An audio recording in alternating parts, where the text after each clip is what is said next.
Thank you all for coming. We are going to talk about ITAD at an inflection point. There's a lot going on that's moving and shaking the industry. Some of it's new, some of it's the same thing that's happened in years past, but it's taking on a new flavor now. Specifically, we're going to talk about AI. We're going to talk about mergers and acquisitions. We're going to talk about certification, regulatory, and trade, what's going on. That's new and different, not the same old process. But you heard briefly in the voiceover a little bit about each one of the speakers, but I want to let them introduce themselves and talk a little bit about their background and their history with the organizations, and then we'll jump into it. Go ahead. Sure. My name is Craig Boswell. I'm president of HOBI International. We are an ITAD company. I've been in the business 30 years now. I started when I was 10. You must think that when you look at me. This is what 30 years in ITAD does to you. Lose your hair and turn gray. Our company has facilities in Chicago, Phoenix, and Dallas.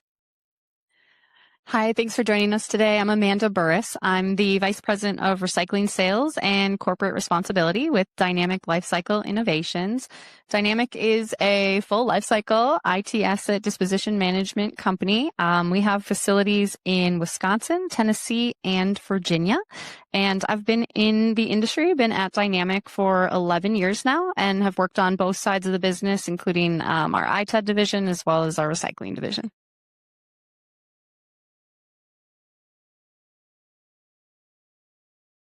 Check. I'm Jim Levine. I'm Senior Vice President for the Asset Lifecycle Management Division of Iron Mountain. I've been in the industry for close to 30 years. Prior to joining Iron Mountain, I was one of the founders of a company called Regency Technologies that was based in Cleveland, Ohio. We focus on ITAD, scrap recycling. Currently, our Iron Mountain operation has 14 locations in the United States and another 10 plus around the globe. And as Rick said, there's a lot going on in the industry, and we're happy to be here. Yeah, well, thank you. They're all liars, but because they're too modest. They have. I've been friends with them for many years, as attested by the gray hair. We talked about calling this session. Instead of ITAD at an inflection point, three old guys and Amanda. But we decided to stick with the formal. Hey, thanks, Corey. Decided to stick with the formal title and agenda here. I'm Mike Sandlin. I've been around this industry and done a lot of these different roles over the years as well. Now I consult and help other companies in the industry figure out how to grow, what their go-to-market strategy is, what their operational strategy is, and how to scale that. I'm also an advisor to RIOS about the certification program for quality, environment, health, and safety. And so I'm thrilled to be here and grateful for that. You see that RIOS is a sponsor for this, so thank you for listening to that. AI, so artificial intelligence. Alternative intelligence, whatever you want to call that. But many ITAD businesses have picked that up and are using it within their business to help their business excel. And that, some of those are operational. Some of those are sales related or market related. How do we sell or better, either to upstream clients or downstream customers? I want to hear from you guys. What sorts of AI are you seeing implemented in your own businesses or in other areas? By the way, the format today is more of a roundtable. We're going to riff off each other, and there's not going to be we're not doing death by PowerPoint. This is one slide, that's all. So you're welcome. So yeah. Who wants to speak up first and start the riff? Okay, I'll get it started. For starters, I would say personally, I'm all in on AI. I think, any of us that have been around this business for any length of time, understand that change is what makes this business go. And sometimes that's the hard part, but it's also the opportunity in a business like ours, where the rate of change in technology, whether it's speed of processing, size of equipment, material composition, has created the opportunity for so many of us to grow and excel in this business. And I view what's happening with AI as probably, the biggest example of that any of us have ever seen in the space. But how that translates to what we do every single day versus necessarily the opportunity of what might come into our operations. One thing I'm particularly interested in is AI vision and how we're auditing and testing equipment. So many of us have been, in these tech repair facilities, and we have lots of people who are manually checking for cosmetic grading and, plugging into networks with, different software tools that are pulling off the BIOS or things that we've modified on our own. And I've seen some examples of some of the newer technology with some young companies that are venture backed or just bootstrapped, that are figuring out ways to provide that level of service using, again, I'll just call it AI vision, where they're getting into the BIOS and being able to just repetitive tasks like that.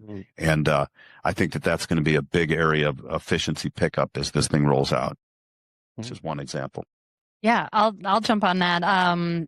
So like Jim, Dynamic has been a pretty aggressive adopter of what we can, with even just small improvements using AI across our operations, into our administrative functions, and some sales and marketing efforts too.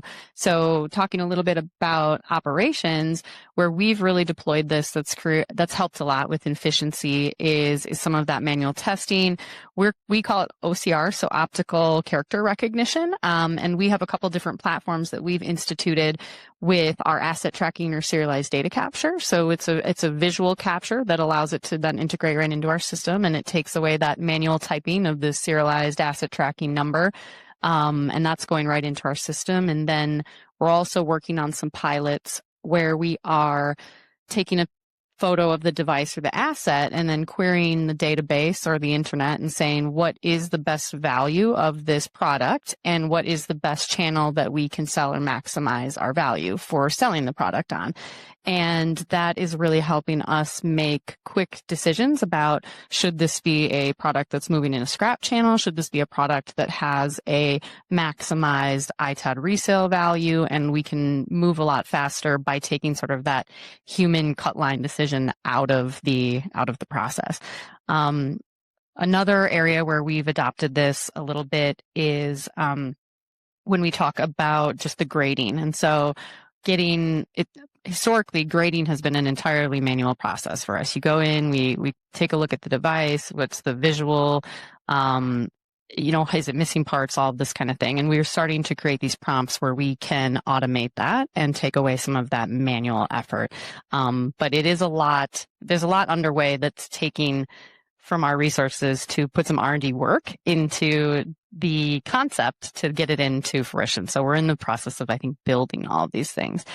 When we look at administrative functions and sales stuff, we are using AI a lot in the offices just to speed up tasks, help with, marketing prompts, working on social posts and things like that, where you can just type out quick prompts, throw them in ChatGPT, and then they're pushing stuff out. And it's really helping our marketing team, who is a very small but mighty team, push out a lot more marketing across our organization. So those are simple ways that we've just used platforms that are available to us to kind of help speed up and create some more efficiencies in process. And one thing I'll just share with the group, because I know there is sometimes feelings about, is AI good or is AI bad, and how much should we be investing in? Are we worried about jobs? That kind of thing. Our chief marketing officer has shared some insight with us about the way that they want to talk about it now. And we're talking about artificial intelligence is the tool to speed up the efficiency or the productivity tool. But we need human intelligence to really be the ones that do that critical thinking and ensure that the the product gets to that level that we want it to be from an output perspective. So I really like that duality of AI helps us do things faster, but HI, or human intelligence, is still really critical in the way that we need to put together the best product. Cool. Craig. And I'm just going to reiterate, I think for this industry, there's almost no doubt that AI is good. If you look at the history of this industry, probably the greatest burden on this industry is most of us deal with a product inflow that's a mile wide and an inch deep. And that is tremendously challenging to create efficiencies around. And it really puts a strain on the individuals we employ on a day-to-day basis to deal with the complexity of that front-end process. I don't envy them. I wouldn't want to do the job that we call it triage at our operation, where you get a pile of stuff and you got to figure out what is that pile of stuff in reality. And, that end of the process and those types of functions, anything somebody in your organization would have Googled in the past, what is this? I'm going to Google it. That's an opportunity to implement AI and make that more effective. It doesn't eliminate that job, but it sure makes them more positive that they're doing that job well, which, is really what I'd much rather go to somebody and say, wow, really good job. You got 100% right on this triage process, or you did the right grade on this, then have to go to them and say, hey, next time do it better, do it better, do it better. And these tools allow them to do it better without having to get a PhD in electronics to figure out what everything is that's coming in. And then I'll highlight one thing Amanda said that I'm embarrassed because our own organization struggles with this. We're all in our day-to-day job finding how AI is helping us. And I had a very practical example today of we're in the process of a pretty major effort, and we had this huge spreadsheet, and the person I had tasked to do that found a circular link in the 24 tabs in the spreadsheet, spent a couple hours, and I said, hey, did you ask Claude? And they asked Claude, and 2 minutes later it says, oh, here's your circular link, and here it's fixed. And you'd say, well, shame on them. They should have thought to, use AI. No, that's shame on me as a manager for not introducing these tools to them in a more formal fashion. I think, most organizations, big and small, are letting these penetrate the organization on a very ad hoc fashion and just assuming everybody's going to do it because it makes their job easier. But for some people, especially less technical people, these can be challenging. Intimidating. I'm talking to this thing and it's yelling at me because I'm, not doing my job right, saying, oh, you should do this different, get smarter. And so we need to be proactive in introducing these tools, especially at the administrative level, so that those people feel comfortable that they're using them correctly and that the answers they're getting are valid answers and can move forward and better use those productivity tools. What I was listening to the three of you, and what I didn't hear was that you're able to fire people, right? That, this is not a job issue, at least in this sector. It's an issue of what I heard was it allows people to do things faster. It allows people to do more things, and it allows them to do it smarter. So a higher quality output. And I think that's exciting. And, I talked to a lot of organizations in the industry, and they, some of them haven't even looked at AI yet. They're like, we like what way we're doing. They're really going to be left behind as this thing continues to move forward. So I'm excited about that. AI impacts in the marketplace, your clients, your customers, what's going on there. RAM. Anybody seen any price? We're not going to talk about price, but any changes in the RAM markets?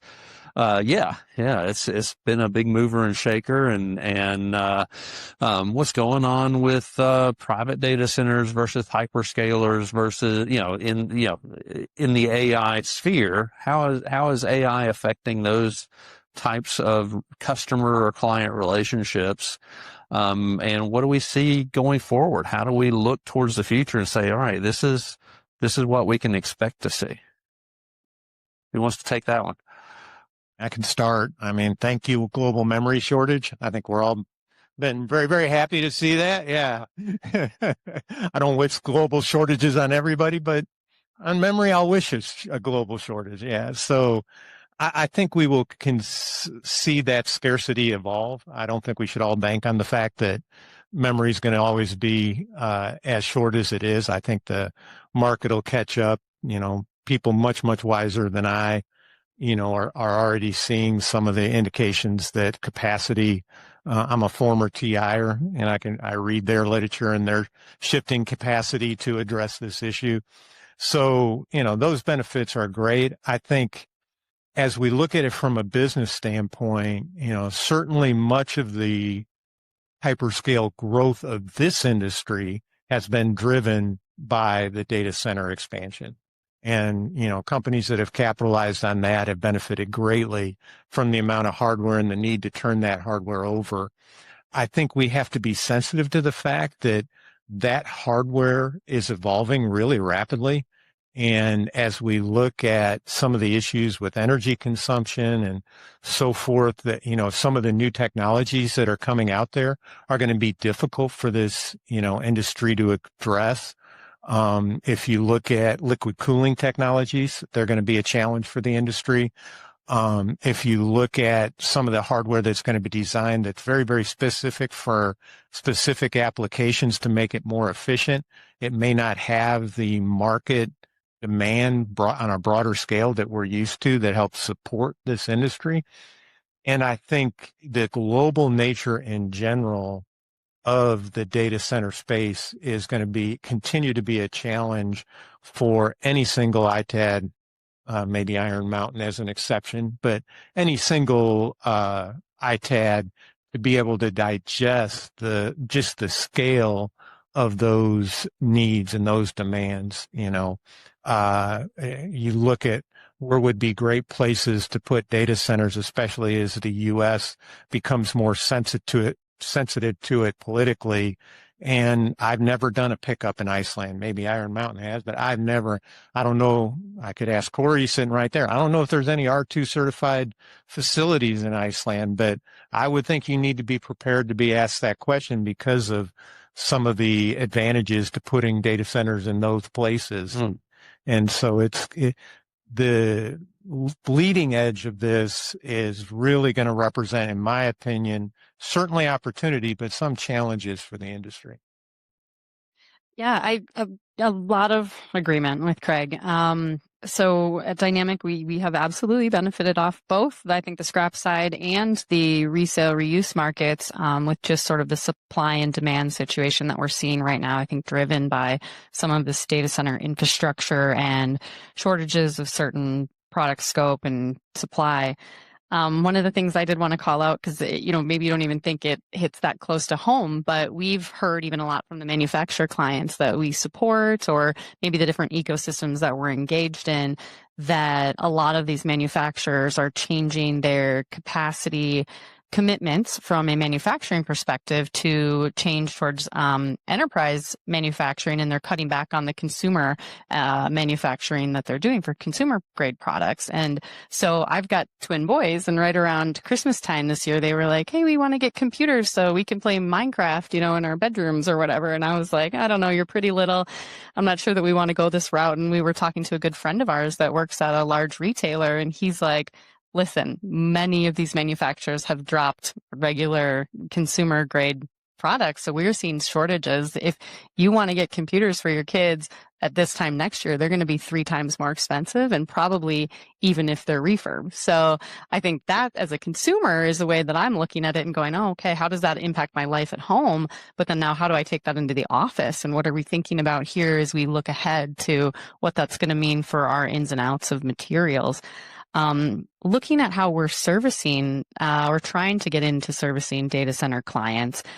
Similarly to what Craig was mentioning, there are a lot of challenges and complexities to this new environment, and we're seeing that in complexity of equipment. So seeing a lot that are high value equipment, but also equipment we've never managed before, and equipment we need to build out downstreams for, or figure out new operational processes for. And this is changing sort of the systems and scales of economies within our operational facilities, and we're having to create new lines, new processing capabilities, and things like that. And also this request for more specialized decommissioning activity. So we were recently in a conversation with a client, and they were like, yeah, we'd love for you to come and take out all of our data center equipment. Can you do the plumbing too? And we're like, well, maybe.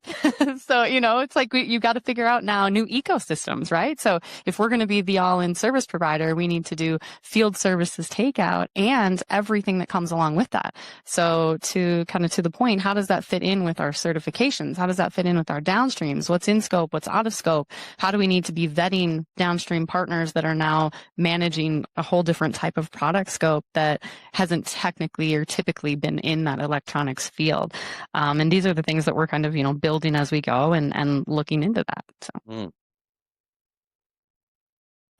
So just to piggyback off of some of those thoughts, and at first when I was reading the second bullet, I saw AI impacts in the marketplace, and I was thinking kind of like the first one, like how does AI impact things that we do in the marketplace? And I think that that's a big area as well, where we've got upstream customers and downstream customers who are doing things that are having an impact on how we provide our services.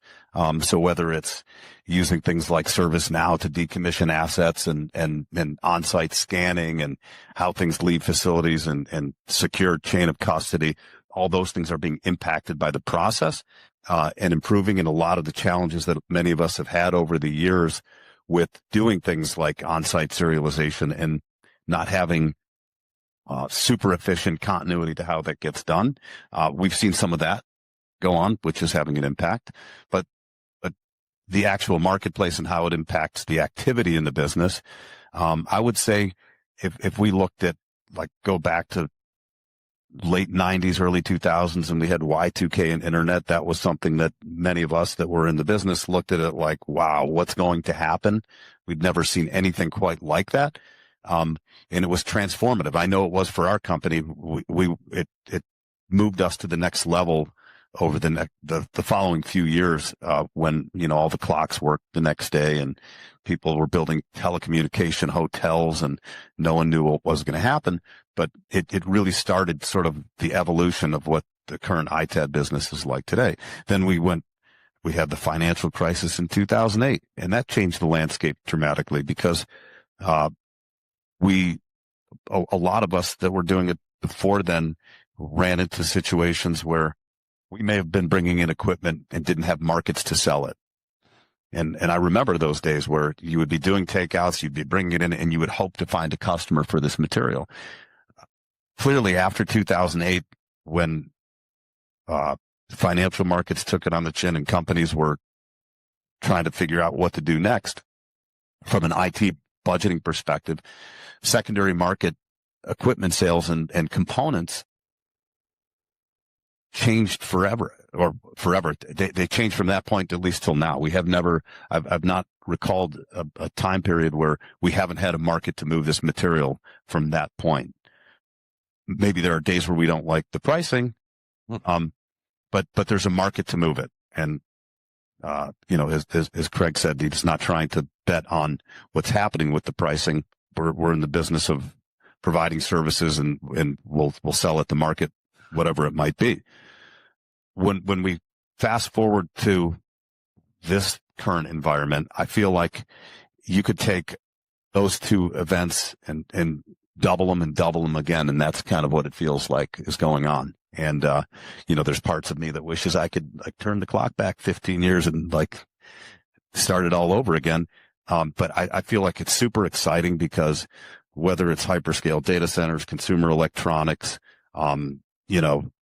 robots, humanoid robots, going to the moon, all of these things that we're reading about all have a major direct impact on the activities that are going to happen in this business for a long time to come.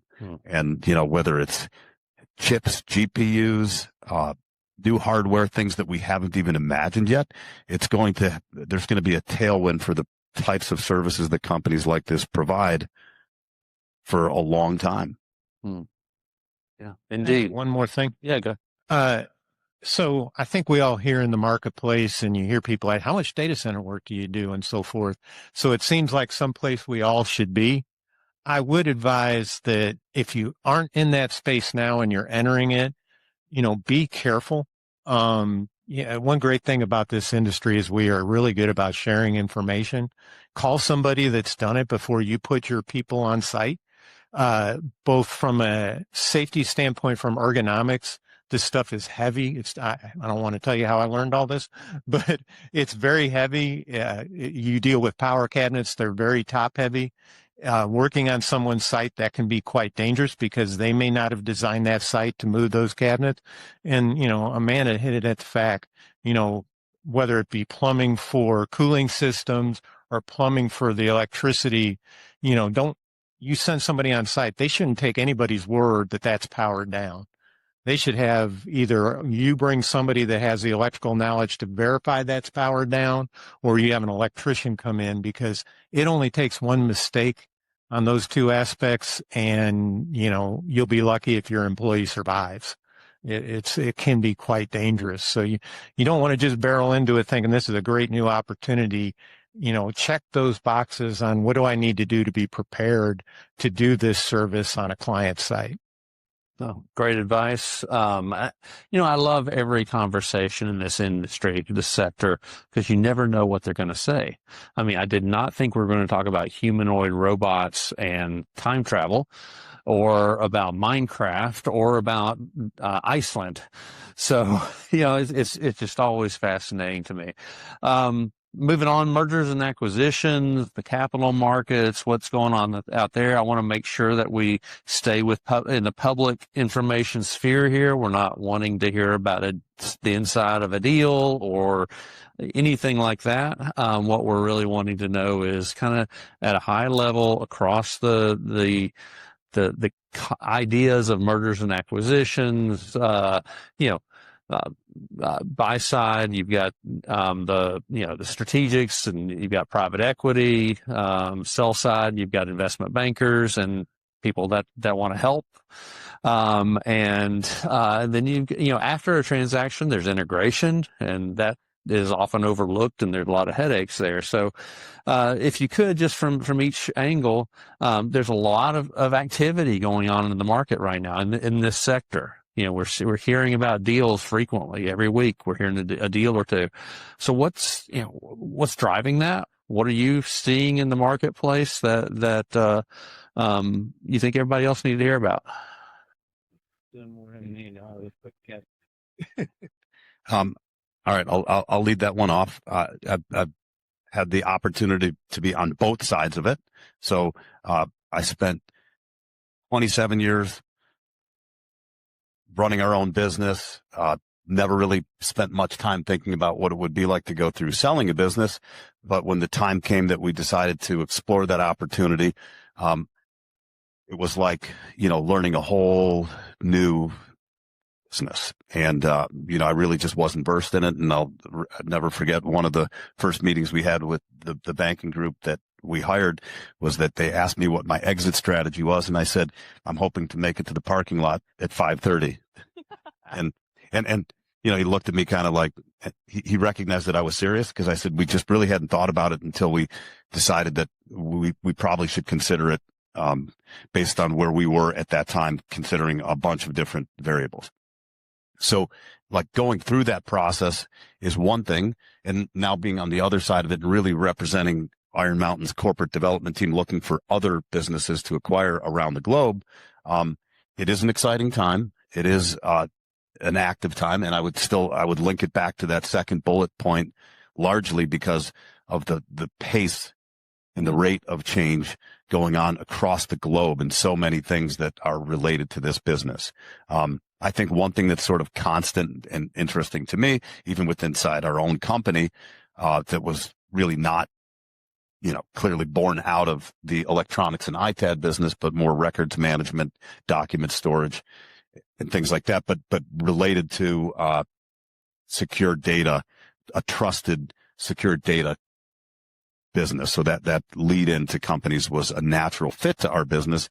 But when people, whether it's private equity, whether it's a strategic, start to look at companies like most of ours, they quickly realize that this is a niche, different kind of business. The things that we handle, the different types of deal structures that we have, it's really hard to pencil deals and transactions in this space, because every one of our companies, while we might handle a lot of the same materials, we all do it a little bit differently.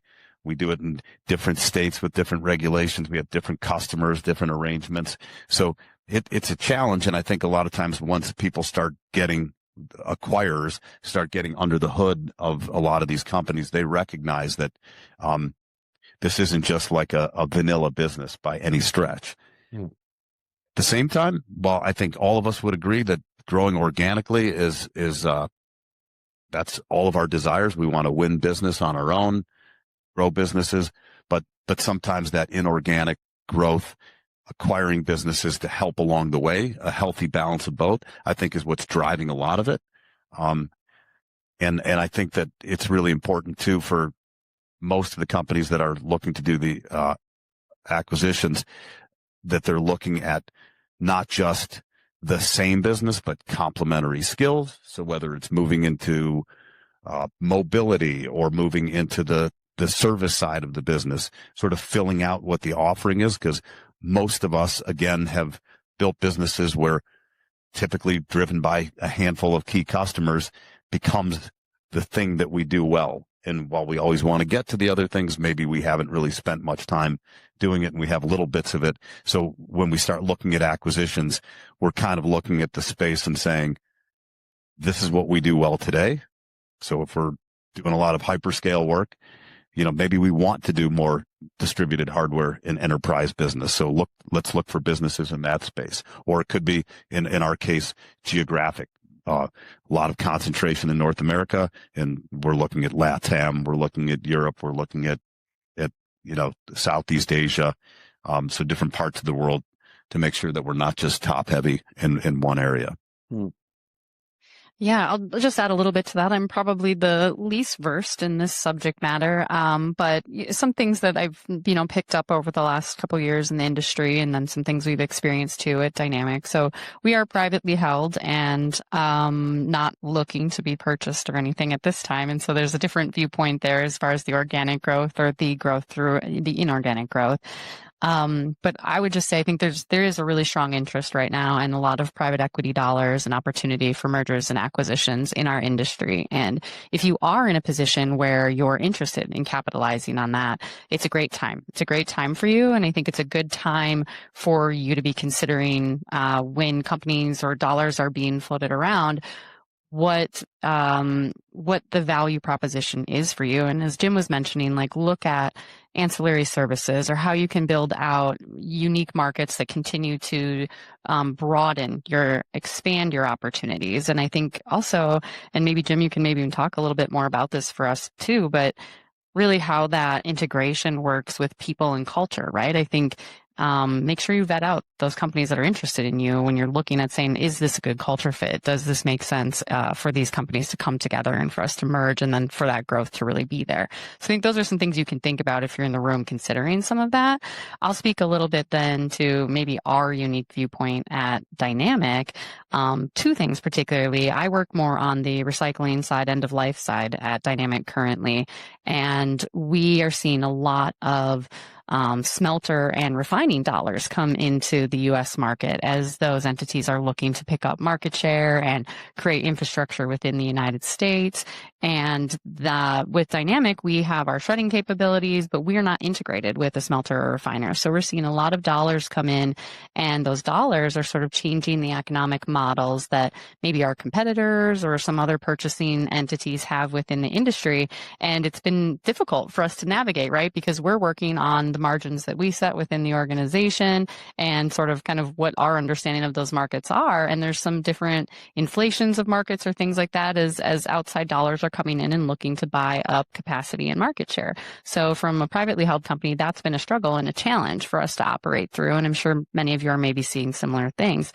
In addition to that, separately from some of our larger enterprise clients, we've heard that there is positivity or preference to work with a privately held company right now because there is so much mergers and acquisitions happening. And within that, they like the stability that they have with Dynamic because they know that they're going to continue to get their same customer service and expectations and things like that with us into the future and not have to worry about what it might be like if their contracts were bought out and they have to go through changes with customer service reps or salespeople or things like that. So that's something positive that we've received feedback on in the industry. But I think, bottom line is everybody has their own unique experience. And this is a really great time for all of us in this space to be capitalizing on what makes sense for growth opportunity for each of us in our companies. And, I've been around long enough that I've seen 3 significant waves of M&A in this space, in my opinion.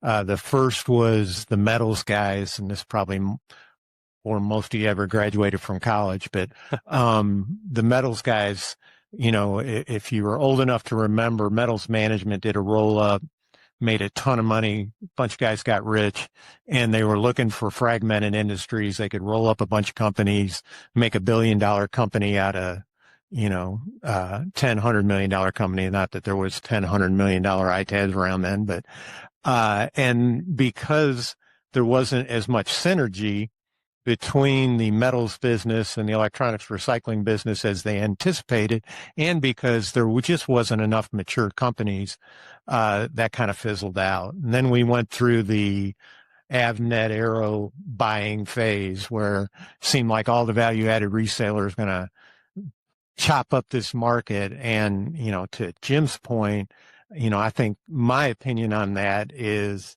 as an outsider looking into this business, we all look a lot alike, but buy 2 companies and you'll realize I just bought apples and oranges. There's no synergy here. And I think they were quite surprised at the lack of synergy. And now we roll ahead to today. And I think there's 2 dynamics in the market that are significantly different that will have this wave maybe last just a little bit longer. One is that, companies like Dynamic, they are a mature company. And they have good processes and procedures, and somebody going in to do due diligence on them, not that you're for sale, but is going to understand a lot about that business. Whereas when Arrow and Avnet were doing it, they're looking at, and they were immature companies. The industry in itself was immature. And I think the second thing that is going to drive it is, to Jim's point, if I could roll the clock back, 25 years ago, I would go back and say, I'm going to hire 20 business development guys, because back then you go knock on a door and huge, great clients would say, where have you been all my life? I've been looking for somebody that can handle my electronics. If you're finding those people now, please let me know, because I don't think there's a door my poor business development guy knocks on that they don't say, okay, you're the 3rd call today and the 5th call this week, and we've had these providers, and maybe the next RFP will include you. And so organic growth is getting more and more challenging. And so companies that want to create scale, M&A is going to be the opportunity to do that, because this is a really, really challenging environment to build on quality clients. Yeah, there's small pieces of business, niche businesses that you can acquire, but I think we could all probably list off in our head 500 or 600. Wow, if I had them in a client, that would be great. Well, somebody's providing that service now, and you're going to unseat an incumbent, and that's tough. That's hard to do. So, that's going to drive M&A going forward. I will say one other thing that's happened recently that is kind of interesting to me, that this round of M&A has so much momentum that, several investment banks are really starting to focus on our market.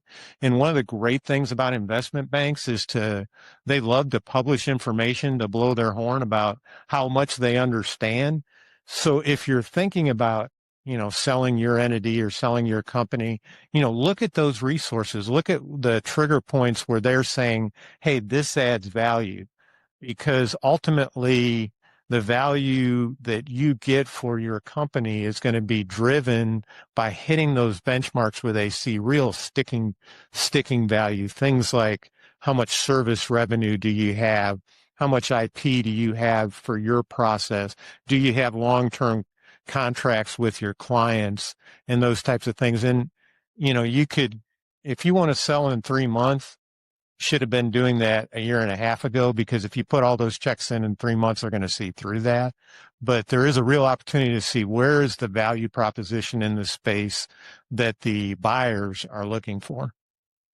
Great points. And let's talk about integration for a second, right? Apples and oranges, trying to put two different companies together with different cultures, different skills, different processes, and it doesn't work that well. And Jim, you talked about trying to find the right mix of, geography and process and customers and that sort of thing. But as you, and I'm not specifically saying you, but as people that are acquire or get acquired go through that, what makes an integration successful, and what makes it one of the headlines we've seen over the years of failed integrations that are really painful? What makes that successful or painful? I can speak, to our personal experience and both what we went through on the sales side and what we see with the acquisitions that we've done since I've been there. And it is difficult. I don't think that's unique to this industry, but it, like we talked about before, because every one of us is so different, it's not very cookie cutter. So I think there have been roll-ups in industries where, whether it's, car washes, which is just one area that I had looked at with one of these investment banks, and you can just sort of bolt them on and get economies of scale and synergies really quickly. But here, so much of it is relationships with the customers, the way that we process things, the configuration of whether it's our tech operations or our shredding lines, the type of gear that we're using in these facilities, it all makes a difference. And so until you get, again, under the hood and see how the companies work, it's hard to just say, this is the model and this is the way we do it. So I'd say the first thing is you have to have a realistic expectation that that's just part of the algebra when you're acquiring a business in this space. So one of the things that we've learned along the way is, like, we know the customer relationships are arguably the most important part. I'm an operations first mentality. So I feel like if our operations aren't running the right way, it doesn't matter how good the customer relationships are, we're going to eventually screw it up and not deliver. Some people might not agree with me on that, but that's just sort of where I came from, and that's how I view it. But I feel like once you get into the business, and you understand what it is that you have, you don't want to break it too quickly. So that ability to go slowly. So especially in that first year, get to know how the business, what made it successful. You wouldn't have gone down the path to buy it, most likely, if you didn't think it was a complementary, successful business. So get inside and meet the people, see what the processes are, understand what the inventory systems are, see how, what the compliance programs look like, and have that willingness to take, honestly, almost up to a year and not really do much of anything. There's low-hanging fruit that you can figure out, and transitioning people to payroll and healthcare and all the easy wins. You want to get that going, but don't try to just fit it in like a bolt-on of a very vanilla business. That's one thing that's super important. The other, I think, one of the major issues, and and again, not unique to this industry, but because we've all, many of us started out on Access and spreadsheets and running the business on the back of a napkin, to evolving into different types of ERP systems, inventory management, accounts payable, receivable, purchase order systems, understanding what those systems are and how embedded the business is into the system, and how you're going to, what is going to be the system of record. Are you going to force them into one? Are you going to let it run separately for a while? Those are like not insignificant challenges that you need to understand before you start really getting going, because you don't want to run 5 different businesses because they're on 5 different systems, but at the same time, you can't just rip it out of one and put it into the other and expect for it to work. So yeah, those are just a couple comments on integration from me. Yeah. Thanks. The only thing I think I'll add to that is just in that due diligence process, really make sure you're vetting and getting the right information. We've looked at purchasing certain companies over the years and have worked through the beginning stages of process on that. And they're, the ones that we've looked at, there's always kind of something that's like hiding under the covers. And in identifying that, some of those have kind of just fallen apart over the years. And so make sure you're doing that due diligence up front, ensuring that the reality of what you're seeing is there. And that's going to help you make those decisions moving forward. And quite a few years ago, we did acquire a company out of Minnesota as a parts hardware company. And I think the largest struggle for us really with that integration was the culture and the people, and ensuring that we're on the same wavelength as far as what that culture is for Dynamic, because our culture runs very deep. And then it's those ERP systems and figuring out how to bring all of that together. And we still have fragmentation in our organization today because of bringing on other entities and having disparate systems. And all of that creates loss across your company over the years. And so one of our big initiatives moving into the next couple of years here is sort of that one data system of truth. And that's going to really help us moving forward as we scale our business. Yeah, indeed. All right. Good stuff. And I couldn't agree more on the ERP system piece, because I've gone through some implementations on that. And I think implementing a new ERP system is as traumatic and significant a change in a company as anything else they might do. Right. I mean, moving a facility is simple compared to implementing a new ERP. It's a big decision and can really mess up in a lot of ways. So you got to be thoughtful and make sure you're talking to the right people. So good observations there. Certification, regulatory. I'm going to touch on a few different certification programs and what's going on there.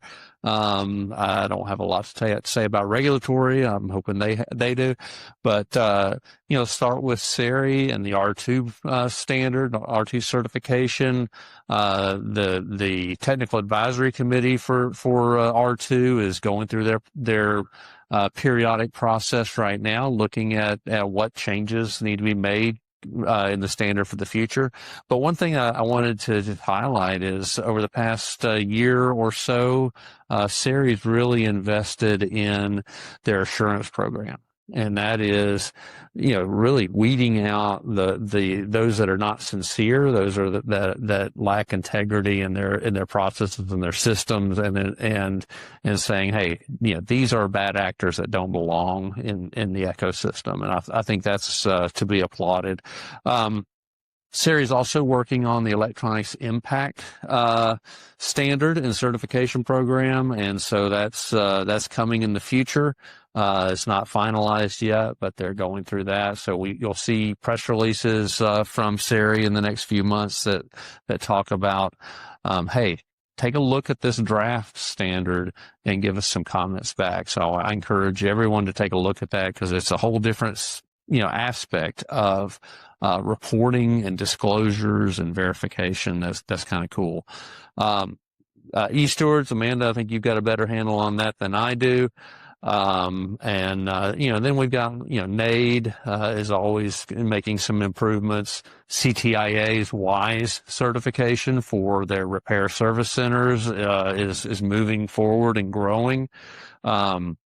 Rios, who I'm helping, is going through their own technical committee and review process right now, making some relatively minor improvements and clarifications, and reducing some of the ambiguity in the standard, but also looking at the certification program and making sure that it's sound and is identifying those that are strong and those that are weak, and trying to encourage them down the right path there. ISO 9001, 14001. There's new drafts coming out, and I think they're going to be going through those here in the next few months, and then 45,001 is down the road a little bit. 27,001. There, there's just lots of other standards and certification programs out there, so bounce it to you. How is this impacting the industry? Is there anything that you want to specifically highlight that is strong or weak, and how we think about this in our partners, in our own businesses? Yeah, I can start on this one. So recently I took over all of our certification and facilities compliance at Dynamic. So I'm getting re-engaged, I think, with this level of certification compliance that I've been kind of peripheral to for the last few years. That's exciting, and I'm sorry. Thank you. Both. Yes. 100% agree. It is exciting. And so we went through our recertification audits for both R2 and eStewards here recently in March. And one of the things that was very visible to me, and I think follows along with some of the trending that we've already been talking about as far as kind of this focus on ITAD and data center boom, is really the idea of data management being front and center within these certifications. And I've worked on the recycling side for a long time, and we've spent a lot of time talking about CRT glass and environmental management and all of that. But I can very much see that while those things are not going away, we're moving into this next phase of data management front and center in our certifications is sort of the future trend of what we'll need to be looking at. So security, circulatory management, and then that compliance, traceability, chain of custody is really kind of the big things that we're focusing on.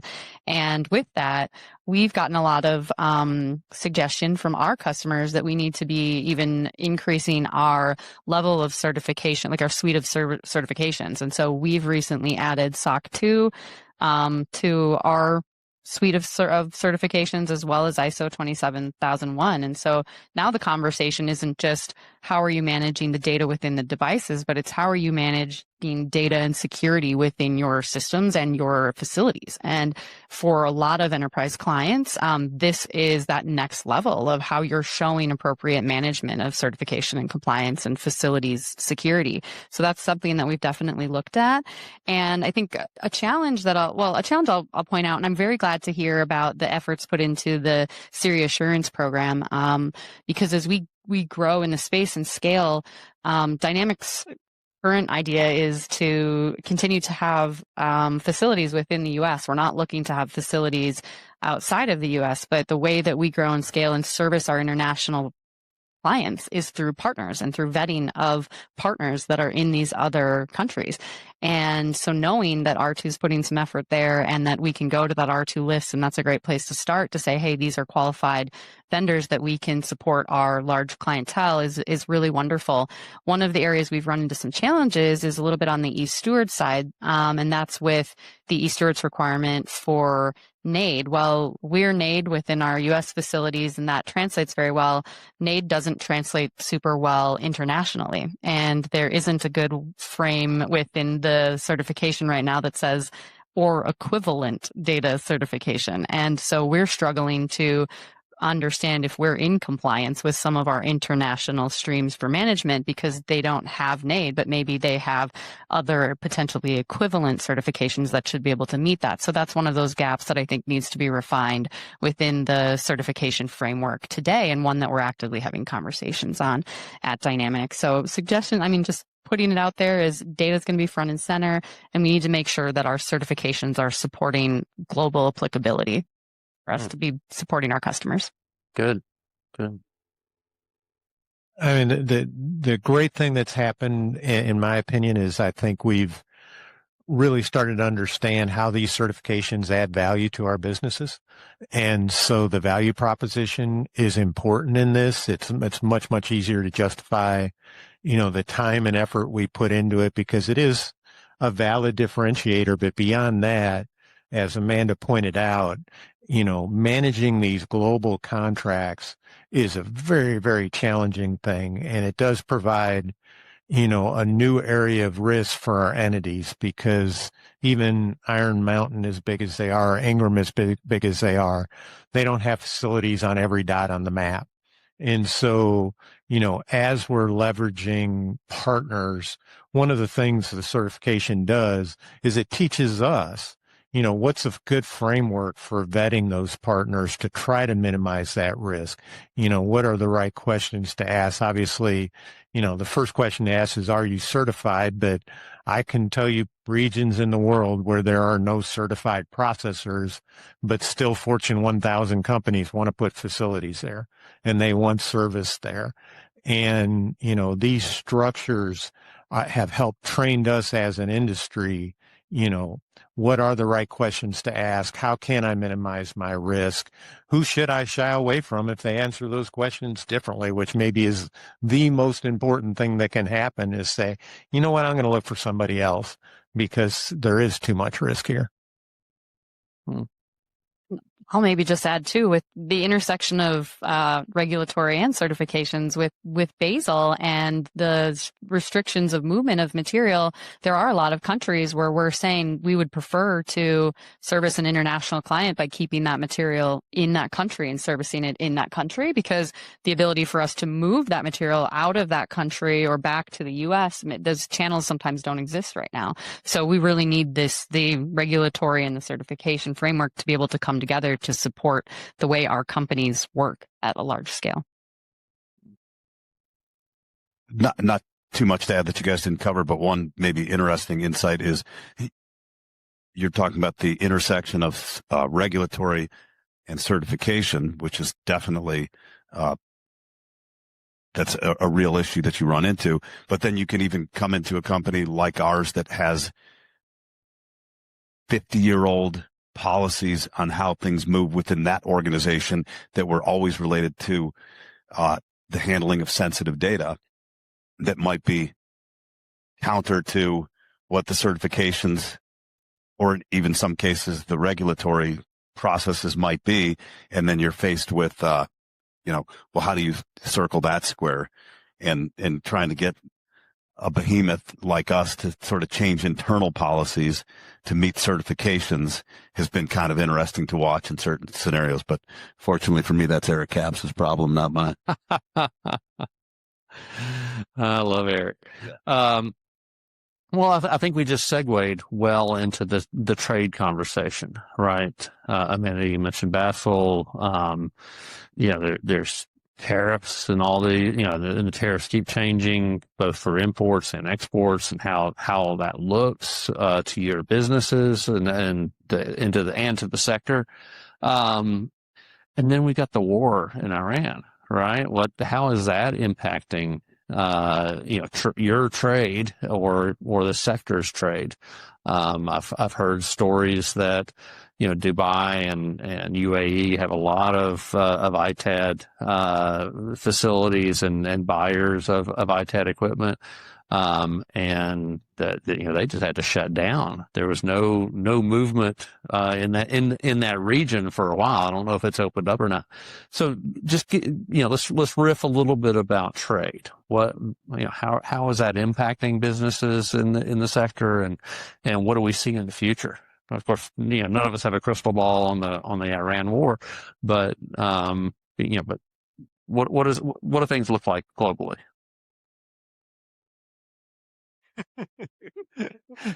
How do I default to being the trade guy? So I think, let's break it down into a couple of issues.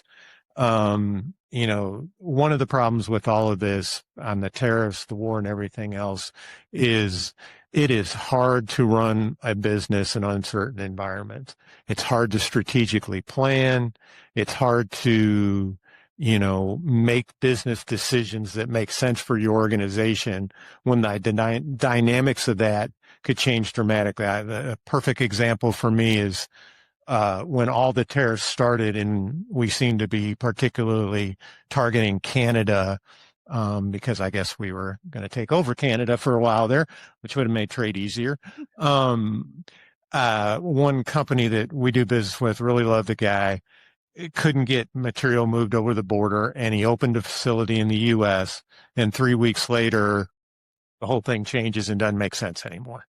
And, opening a facility isn't an insignificant commitment to make. And he did it for one reason, is because he was having cross-border equipment movement. And then it became probably not a great business decision 3 weeks after he did it. And so, I think caution is advised. You bring up UAE, that has become a trade hub as equipment trading has moved, from the Pac Rim to more the Middle East for some of these types of equipment to feed the European and other markets. And, we saw a big drop in valuations of equipment because we couldn't get equipment into the Middle East because they were either bombing banks or you couldn't land in airports. So it makes it hard to move equipment. So as you look at, a good thing about this business is, for the most part, we're not betting heavily on inventory. And so the risk when you're not betting heavily on inventory is mitigated a bit. But I think we've all had opportunities in this memory situation to bet heavily on inventory. And I would say I would advise caution in that. So that's one aspect of it, is the uncertainty. The other is, I think we all understand Basel now. I think the difficult thing about Basel is you have to understand that Basel is a framework. It provides a framework by which people can trade these equipment. But every single country, including the U.S. determining that we're not going to implement, determines how they will implement that locally. And frankly, that's, if you want to ask me tomorrow, what is the reason to join ReMA? I could give you many, but that one alone is worth its value, because tomorrow Indonesia could change the way they implement the Basel framework to a much stricter application of it. And something that was legal today could be illegal tomorrow. And, nobody in the Indonesian government can say, before we do this, we ought to ask Craig or tell Craig, because he loves trade so much.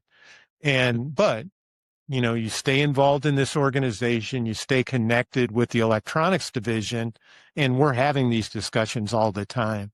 And, that's where your industry association can be a tremendous benefit. Most of us are not huge companies. We don't have, regulatory people on staff that are tracking that. But this gives you the opportunity to have those discussions and understand those nuances, because frankly, whether you know or not, if you're non-compliant, they don't care if you knew or not. You're non-compliant. You're breaking the law. And it is, our job to be compliant, and lack of knowledge of the law is not an excuse. I'd like to say, sort of along the same lines, especially since we're in Vegas, that there's, no crying in the casino. So if you're trading, whether it's transboundary movement rules that you're unaware of, whether you're on the wrong side of a deal that you thought you were going to win on, there's easy access to get into industries like ours. It's probably tougher today than it used to be because of competition and certification acceptance. But at the same time, it is a business where there's so many choices that you can make and decisions, and trying to keep track of all of those factors, geopolitical, pricing, fuel, tariffs, all the things that Craig mentioned, you have to be aware of them. And you just, like I said, there's no crying in the casino. So if you make a bad choice, hopefully it's not devastating. You learn from it and move on. Yeah, I'll huge shout out to Adam Schaefer for, I think, keeping us constantly in the loop on what's going on with the trade and tariff impacts. Similar to Craig, I think one of the reasons Dynamic really got involved in ReMA over the past couple years is because of those updates and trying to make sense of all of that. And the constant volatility and the constant change, I think, is what has been the most difficult to navigate for us over the past year, maybe 18, 24 months, is just things are constantly evolving and they're constantly changing. And so that makes forecasting and trending and putting together your business strategies very difficult, because we can look at the markets today and say, oh, great, the commodity markets are up. That's wonderful. But what we've seen now is what we've made up in commodity markets. Emily just announced this morning that fuel rates are up 40% since February. So we've lost that in transportation and shipping. So, I think the thing that I'll say to people and folks in the room is one of the things that's helped Dynamic over the years, and maybe similar with your guys' organizations as well, is we have multiple service lanes and multiple lanes of that business. So we do that end of life processing. We have our ITAD division, we have our logistics division, and we do scrap purchasing and commodities movement. And usually what happens is not all of those businesses are doing equally well at the same time. We usually have one or two that are doing really well, and the others are maybe having a down year. But what happens then the next year is with certain changes that other business division comes up and the other one goes down, and those things create a nice buffer for ability to find some reciprocity from all of the volatility and the changes that we see across the market. So if you can be in a place where you have a couple different business streams or a couple different avenues that help you reduce that risk all in one thing, that's a great place to be sitting right now. Great points. And what did I hear from all three of you? ReMA, right? For those of you that are in ReMA members and not involved in these monthly calls, that the electronics division does a conference call every month, and we talk about these things, these issues, and what our experiences are, what our challenges are, where are the regulations going, and how do we get in front of that. We talk about challenges that we're having. A great example is COVID, right? Remember when we were in COVID and we're like, what do I do with my employees? How do I know that employees are coming to work healthy? We're talking about digital thermometers and going to multiple shifts so they're not mixing employee groups. And we talked about all these different things, and the target was moving. The doctors weren't saying the same thing every week, and the government wasn't saying the same thing every week.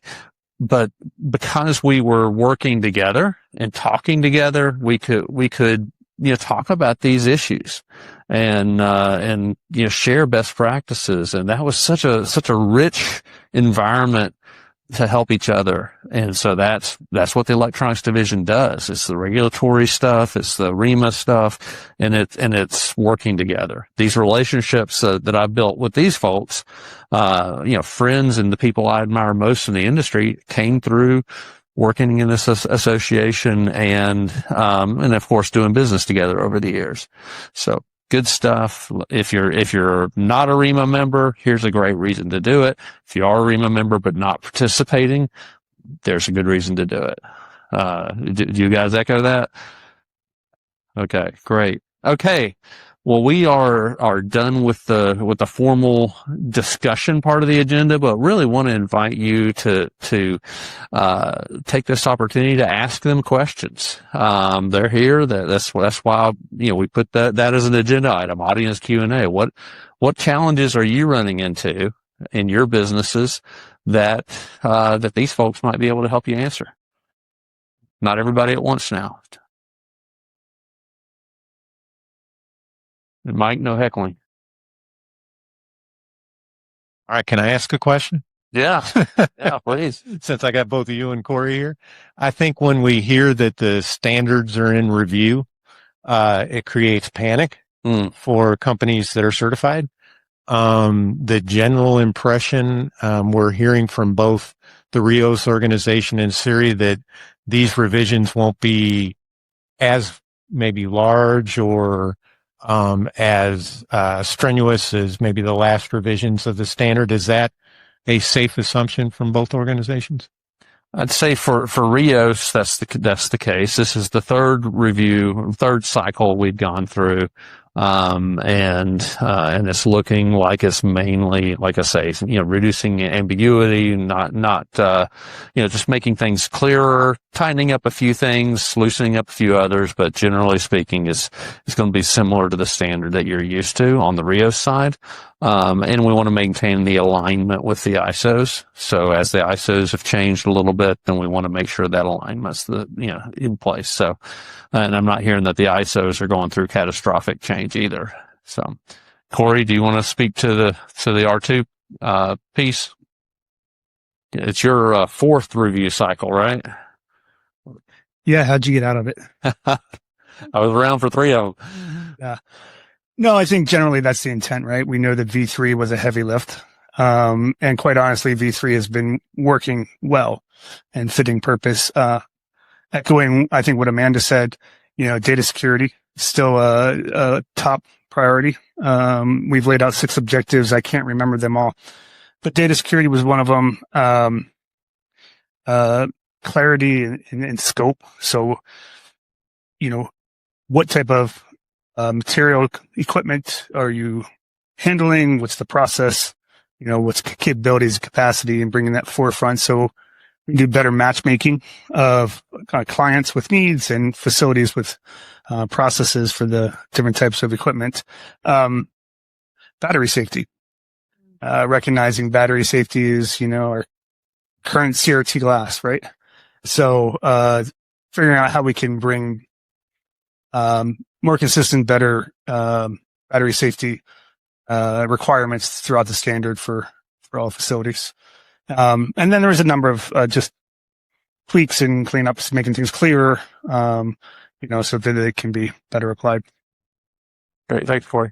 And I think it's another plug for the monthly calls, right? When these revisions come out, we'll tend to review them as a group and even get participation from the organizations if there seems to be a misunderstanding of, what's being applied here. So as you look at to apply it to your individual organization, gives you a chance to, hey, we're going to make comments on this, or golly, we read this the first time and it seemed like it was going to put us out of business, and very unlikely they're going to put something in there that's going to put you out of business, and you can get a clarification on that. Yeah, and just to add, we were publishing the minutes, the summary from each TAC meeting. It happens on the website, so you can follow along just for our website on the progress that's being made. The other one was solar panels, integrating that into the standard. Yeah, great. All right, questions, comments. I got a couple. Go for it. For computer exchange and a service for ITAD. And so these things, I just want to thank you. I just learned a lot here. Things that I wouldn't talk about in my day-to-day things as a service provider. And it's interesting because we've got ITAD conferences, and those are great for me, but these I learned something different, something deeper, because our organization and our industry is so big. And I'm just really grateful that there was this session, and I have more pages of notes from this one session and what you guys are doing. And so, yeah, thank you. All right. Thanks, Jim. Matt, how you doing? One big prediction for the next. If you guys each had one big prediction for the next 12, 18 months, what would that be? So my big prediction is we're going to solve the unenrolling hardware issue, or I'm going to die trying. Well, I won't steal Craig's. And I did sit in the Economic Outlook this morning, and Emily said she's not making any predictions until just ask her next January. So I feel like maybe you're putting us on the spot here, Matt. But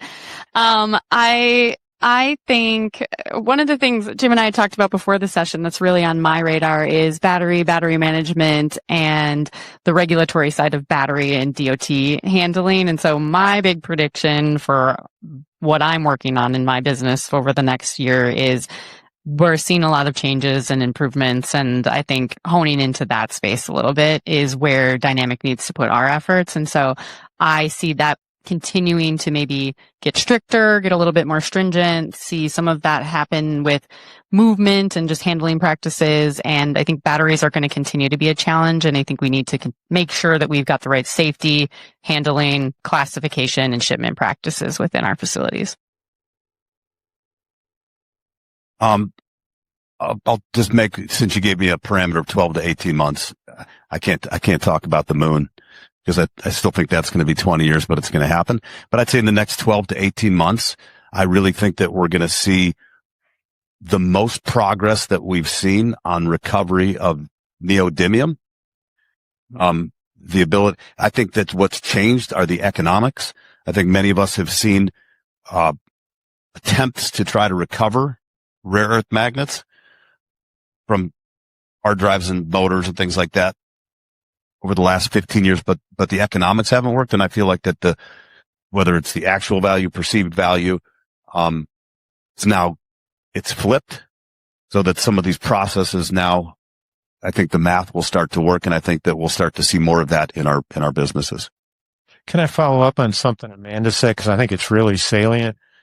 This organization is looking at structuring the structure, not structuring, but commenting on and being involved in impacting EPR when it comes to embedded batteries. We're in that discussion right now. It's another reason to attend the monthly meetings. That's a very challenging product mix because it is really, if we thought what we did before was a mile wide, I mean, we're talking greeting cards, tennis shoes. So our ability as an industry to participate in that, and more importantly, is this organization and a lot of organizations are looking at us as the solution. We don't really want tennis shoes right now. And so if that's going to be part of it, we need to get out ahead of that. We need to make sure that the economics work, that, the EPR, I think as we look back when electronics EPR came into place and the initial funding mechanisms, it kind of drove a race to the bottom. Throw it all in Gaylords and send it somewhere and pay me my cents a pound. And we don't want that. That defeats the whole purpose of embedded battery EPR. So we need to make sure that everybody understands the economics of this process, what it means to be successful. I think it's tremendously important. We got to get these out of the municipal waste stream into factories that are designed to handle them. But nobody's going to want to do it if you can't make money doing it, except the guys that bottom feed it and maybe not do it right. All right. Well, I'm going to cut us off now. We're 2 minutes over time. I want to thank my friends. Thank you for being willing to have this conversation. Thank you for ReMA for putting this on, but also, really leveraging the knowledge and expertise that we have within the sector. And thank you all for coming, for sticking it out and having fun with us. I know that, everyone here is very willing to have private conversations if you have additional questions. So let me just encourage you to come up and meet these folks. But help me thank them and give them a big hand.